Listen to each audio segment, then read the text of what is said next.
Good morning. Tara magbasa na tayo ng ating libro guys. Magandang Balita, Biblia. Today is 15 October 2023. Mabilis ang basa lang ito at tayo nagmamadali. Ang unang aklat ng mga hari, panimula.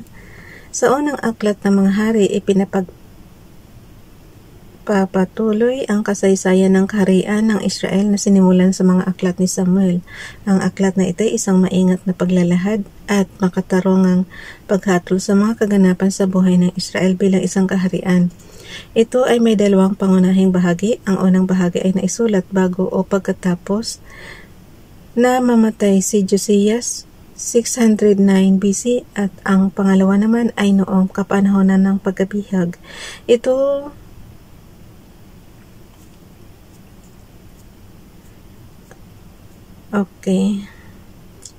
ay may tatlong pangunahing pangyayari. Number 1, ang pagiging hari ni Solomon sa Israel at Juda at ang kamatayan ng kanyang amang si David. Number 2, ang paghahari at mga nagawa ni Solomon, lalong-lalo na ang pagpapatayo niya ng templo para kay Yahweh. Number 3, ang pagkakahati ng kaharian sa dalawa, ang kaharian ng Israel, hilagang kaharian, at ang kaharian ng Juda, katimugang kaharian. Gayon din ang mga kwento patungkol sa mga naging hari ng dalawang kaharian hanggang sa panahon ng pagkabihag.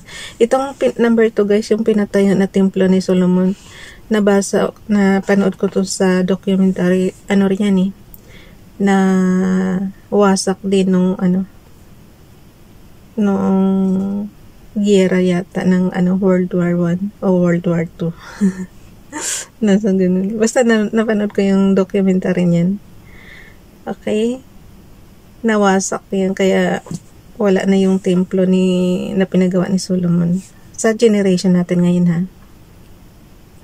Okay, ang pagkakahati. Number 3, ang pagkakahati ng kaharian sa dalawa, ang kaharian ng Israel, hilagang kaharian, at ang kaharian ng Juda, katimugang kaharian. Gayon din ang mga kwento patungkol sa mga naging hari ng dalawang kaharian hanggang sa panahon ng pagkabihag. Binibigyang diin sa aklat na ito ang kahalagahan ng pagsunod sa alituntunin ng kasunduan ni Yahweh sa mga Israelita. Ang bawat hari ay hinahatulan ayon sa kanilang katapatan sa kasunduan kung saan si Haring David ang pamantayan. Ipinapakita rito na ang pambansang tagumpay ay nakasalalay sa pagsunod sa pambansang Diyos na si Yahweh, tulad ng itinatakda sa aklat ng Deuteronomio. Kapansin-pansin na ang malalaking kasalanan ng Israel ay ang pagsamba sa mga sagradong lugar sa labas ng Jerusalem at ang pagsamba sa mga Diyos-Diyosan. Bawat hari sa kaharian ng Israel ay nabigong makaabot sa pamantayan, kaya't bumagsak ang kahariang ito dahil sa paghatol ng Diyos na isinagawa ng mga taga-Assyria. Nakalahad rin sa aklat na ito ang panahon ng pagkabihag nila sa Babylonia, 550 BC. Nang panahong iyon, ang kaharian ng Juda ay bumagsak na rin sa kamay ng mga kaaway, kaya't ito'y hindi maaring ituring na mas mabuti kaysa kaharian ng Israel. Muli, ang malawakang pagtalikod kay Yahweh ay nagdulot sa kanila ng hatol at kaparusahan ng Diyos, at sa pagkakataong ito ay sa kamay ng mga taga-Babylonia. Sa bahaging ito, tahasang ipinababatid sa mga orihinal na mambabasa na ang pangkalahatang kasalanan ng bansa ay kahangalan ng mga leader ay siyang dahilan ng pambansang pagkawasak, kahit nasa kamay ng mga mapaniil na mananakop. Si Elias ang siyang pangunahing propeta sa aklat na ito. So guys, nasa leader ng bansa ang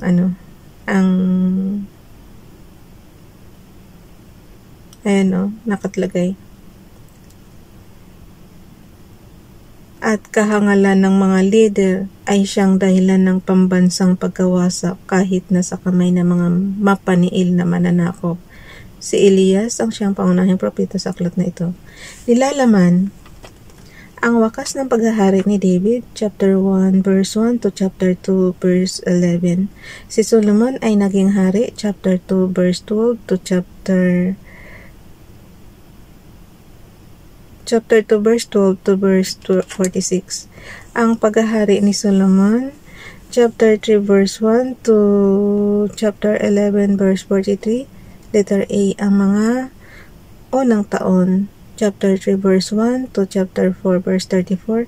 Letter B, ang templo ay tinayo. Chapter 5 verse 1 to chapter 8 verse 66. Hala, ang hahaba pala nito. Letter K, ang mga huling taon. Chapter 9 verse 1 to chapter 11 verse 43. Ang nahating kaharian. Chapter 12 verse 1 to chapter 22 verse 53.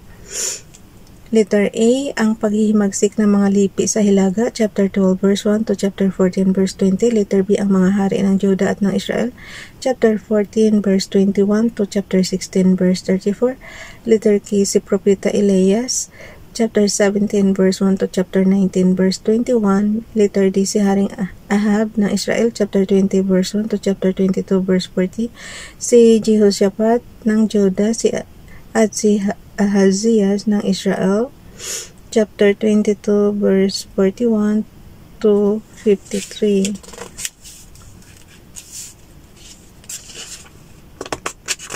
Hala, ayan naman.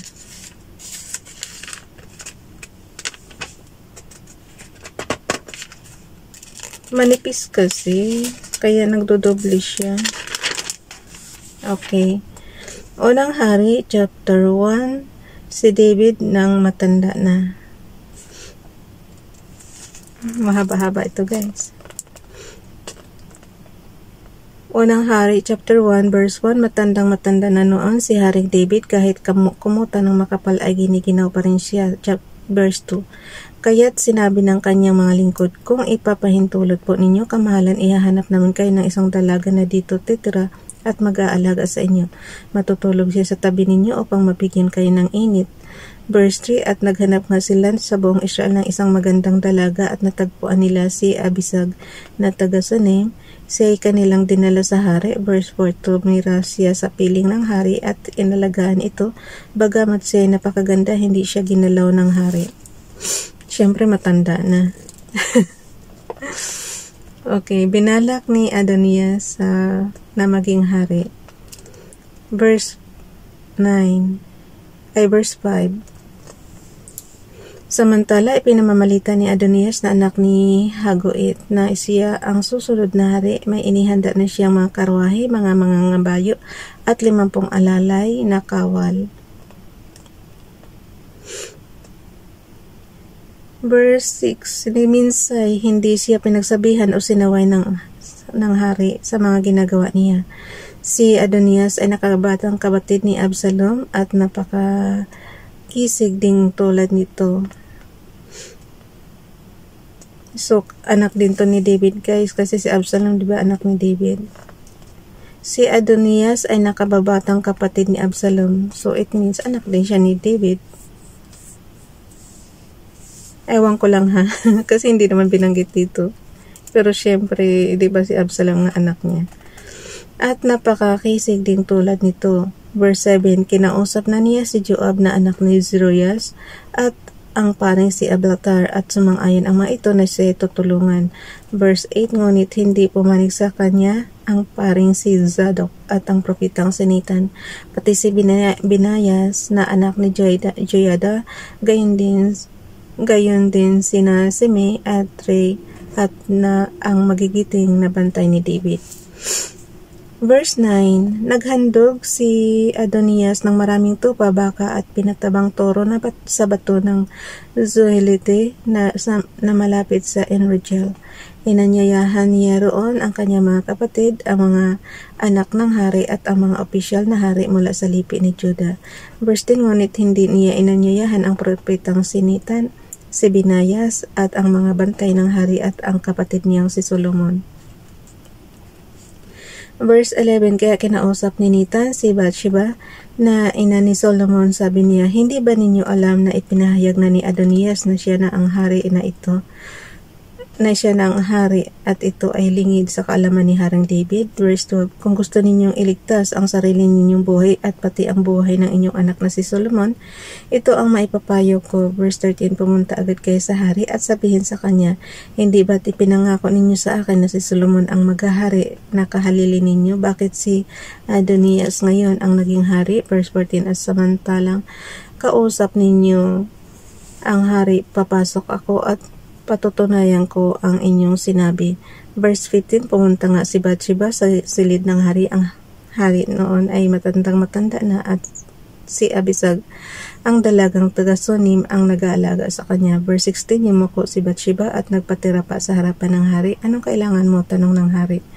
Verse 17, sumagot siya, mahal kong hari, ipinangako po ninyo sa akin na sa pangalan ng Diyos ninyong si Yahweh na ang anak kong si Solomon ang magiging hari kapalit ninyo. Verse 18, sabalit nagahari na ngayon si Adonias nang hindi ninyo nalalaman. Verse 19, nagpatay po siya ng maraming baka, tupa at pinatabang toro. Inanyayahan po niya sa pagdiriwang na iyon ang mga anak ng hari na ang paring si Abiatar at si Joab, ang pinakamataas na pinuno ng inyong hukbo, ngunit hindi niya inanyayahan ang inyong lingkod na si Solomon. Kaya, verse 20, kaya po mahal na hari, hinihintay ng buong bayang Israel na sabihin ninyo kung sino talaga ang hahalili sa inyo bilang hari. Verse 21, at kung hindi, pagkamatay po ninyo, manganganib ang buhay ko at ang anak kong si Solomon. Verse 22, samantalang magkausap ang hari at si Bathsheba, dumating naman ang propetang si Nathan. Verse 23, may nagsabi sa hari na ito'y naghihintay kahit ito'y kanyang ipinatawag. Lumapit ang propeta, nagpatira pa sa harapan ng hari. Verse 24, at ang sabi, mahal na hari, ipinahayag na po ba ninyo na si Adonias ang papalit sa inyo? Verse 25, ngayon po'y nasa labas siya ng lungsod at nagpapatay ng maraming baka, tupa at pinatabang toro. Inanyayahan po niya ang mga anak ng hari, si Joab na pinakamataas na pinuno ng hukbo at ang paring si Abiatar. Naroon po sila nagkakainan at nag-iinuman, at ang isinisigaw ay mabuhay si Haring Adonias. Verse 26. Ngunit ako po, verse 26 guys, pakisabayan ako, ngunit ako pong inyong lingkod at ang paring si Zadok, si Binayas na anak ni Joyada, at ang anak ninyong si Solomon ay hindi niya inanyayahan.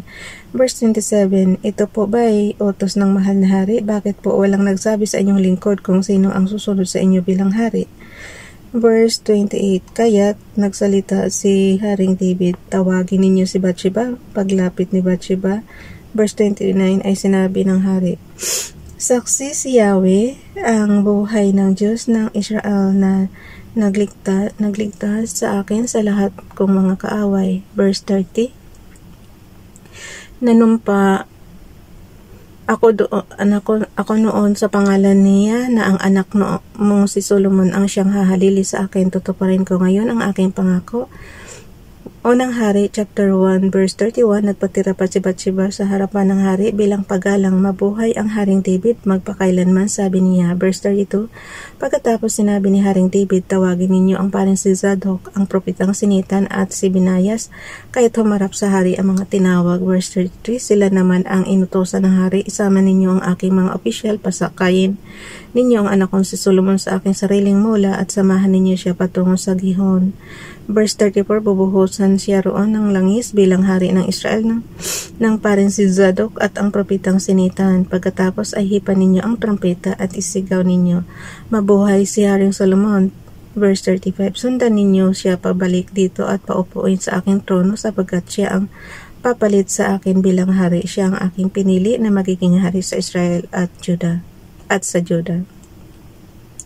Unang Hari, chapter 1, verse 36, sumagot si Binayas, matutupad po ang pagtibayin nawa ito ni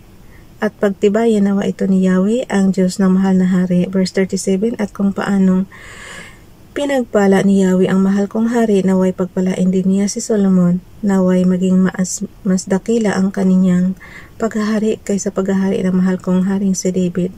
Verse 38, lumakad nga ang paring si Zadok, ang propetang sinitan at si Binayas at ang mga Kereteo at Peliteo. Pinasakay nila si Solomon sa mula ni Haring David at sinamahan siya patungong Gihon. Verse 39, kinuha ng paring si Zadok at sa tolda ang sungay na lalagyan ng langis at binuhusan ng langis si Solomon bilang hari. Hinipan nila ang trompeta at nagsigawan ang lahat, mabuhay si Haring Solomon. Verse 40, inihatid siya ng mga tao pabalik sa lungsod habang ay nagsisigawan sila sa tuwa at nagtutugtugan ng mga klauta at halos mayanig ang lupa sa lakas ng ingay. Verse 41, tapos nang kumain noon ang mga panauhin ni Adonias at ang ingay ay narinig nilang lahat. Narinig din ni Joab ang tunog ng trompeta, kaya naitanong niya, ano iyon? Bakit maingay sa lungsod? Verse 42, nagsasalita pa siya nang dumating si Jonathan, anak ng paring si Abiathar. Halika rito, tawag ni Adonias, narito ang isang mabuting tao at tiyak na mabuti rin ang dala niyang balita. Verse 43, sumagot si Jonathan, hindi po, ay pinahayag po ni Haring David na si Solomon na ang hari. Verse 44, pinasama ng hari kay Solomon ang paring si Zadok, ang propetang sinitan si Binayas na anak ni Joyada at ang mga Kereteo at Peliteo, at pinasakay nila ito sa mula ng hari. Verse 45, binuhusan na siya ng langis bilang hari ng paring si Zadok at ng propetang sinitan sa Gihon. Siya ay inihatid nila sa lungsod at nagsisigawan sa tuwa ang mga tao. Iyon po ang ingay na naririnig ninyo. Verse 46, at ngayon po nakaupo na si Solomon sa trono. Verse 47, pati ang matataas na opisyal ng hari ay pumunta na po kay Haring David at siya ay binati. Sabi po nila, loob may nawa ng inyong Diyos, na ang pangalan ni Solomon ay maging higit na dakila kaysa inyong pangalan, at ang paghahari niya ay maging higit na dakila kaysa inyong paghahari. Yumuko ang hari sa kanyang pagkakahiga. Verse 48, at ganito ang sinabi, purihin si Yahweh ang Diyos ng Israel sapagkat minarapat niyang makita ko sa araw na ito ang isa sa aking mga anak na nakaupo sa aking trono. Verse 49, nang marinig ito, natakot ang lahat ng panauhin ni Adonias at nagkanya-kanyang takas. Verse 50, natakot din si Adonias kay Solomon kaya tumakbo siya sa altar ng toldang tipanan at kumapit sa mga sungay nito. Verse 51, may nagsabi kay Solomon, takot na takot po sa inyong kamahalan si Adonias. Nakakapit siya sa mga sungay ng altar at ipinapasabi na hindi siya aalis doon kung hindi muna kayo mangangako na hindi ninyo siya papatayin. Sumagot si Solomon, verse 52, kung mapapatunayan niyang siya'y tapat, hindi siya mamamatay. Wala ni isang hibla ng kanyang buhok ang malalaglag sa lupa. Ngunit kung hindi, siya'y mamamatay. Verse 53, kaya't pinapuntahan siya ng Haring Solomon at ipinakuha sa altar. Paglapit ni Adonias, nagpatira pa ito sa harapan ni Haring Solomon. Sinabi naman sa kanya ni Solomon, umuwi ka na sa inyo. Okay guys, bukas na itong chapter 2. Maano talaga yung nung araw yung kwento, no? Kahit magkakapatid. Ay, kung sabagay mga half brothers lang niya yung mga kapatid ni David sa ama. Ay, kapatid ni David, kapatid ni Solomon. Yung tatay nila si Haring David. So, di ba nga maraming anak si Haring David sa iba-ibang babae. So, yun. Bali half brother nila yan. Bye everyone. God bless.